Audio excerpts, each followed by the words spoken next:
You're watching the Weather Network. The story of wind is coming up all across the country. The story of wind is coming up. But first, as you stare into a prairie sunset and dream of the heavens beyond, we present this story for you today in Weather History.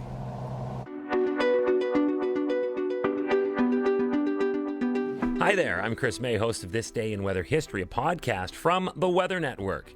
The Apollo 12 is another tremendous example as to why weather forecasting is so critically important to space exploration and the entire space program. On November 14th of 1969, 8 hours before the launching of the Apollo 12, there was no real weather system in place. Nothing threatening anyway. There was, however, that a front had stalled out over the area. So it was looming, but it was not threatening. So they launched. Crew, ship, into space, second manned mission to the moon, obviously after the Apollo 11. 36 seconds after liftoff, it was hit by 2 bolts of lightning.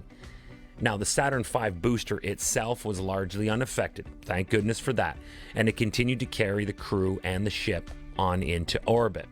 But the intense discharge from the bolts of electricity had a dramatic impact on its electronics and its sensory boards. For instance, it knocked out several of the Apollo 12's command module electronics and displays. Its fuel cells, sadly disconnected from the Saturn V's power source, and a number of those external sensors, the ones that tell you everything that's going on around the ship so the crew and mission control can keep an eye on every moving part, that was knocked out as well.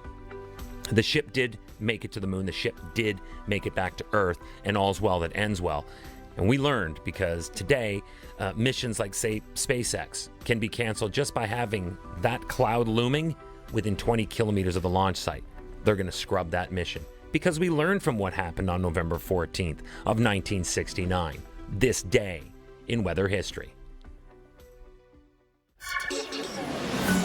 Active weather update as the cold air plunges into eastern Canada. It stirs up a couple of significant windstorms for you. So strong and gusty winds will redevelop as we work our way out of the weekend and into the start of the week ahead. In Atlantic Canada, they'll run along the coast and out over the Gulf. It's also going to be very windy this weekend into the Great Lakes Basin. In some cases, winds will get up over 80, 90 kilometers per hour. It will also be windy tomorrow in the St. Lawrence River Valley on into Monday. And then again, very gusty conditions. It may give you lake effect snows into the lower Great Lakes by the time we get to Monday and Tuesday. Now here's your weather. You're watching Canada's Weather Network. To help you plan your activities in the coming days, here are the short and long-term forecasts for your area.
upload your photos and videos, visit upload.theweathernetwork.com.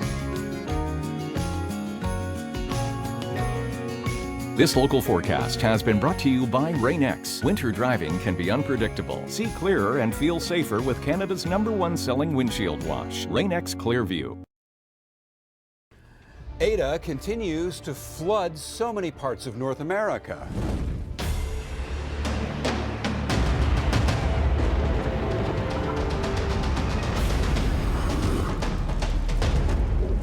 Now, this is really quite a story, the story of Eta.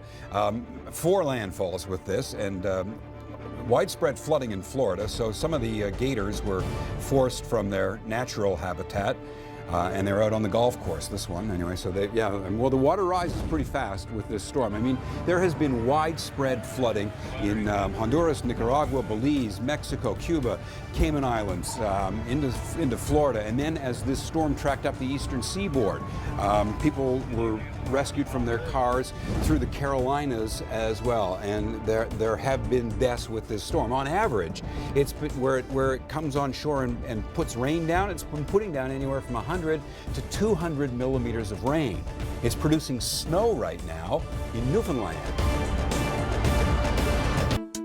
For our blind and low vision viewers, the Weather Network offers regional audio description weather reports during our local forecasts on the 10s. It's like hell on earth, another planet entirely.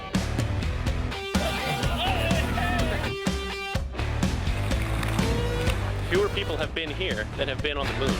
Angry Planet, tonight, 7 and 10 p.m. Eastern and Pacific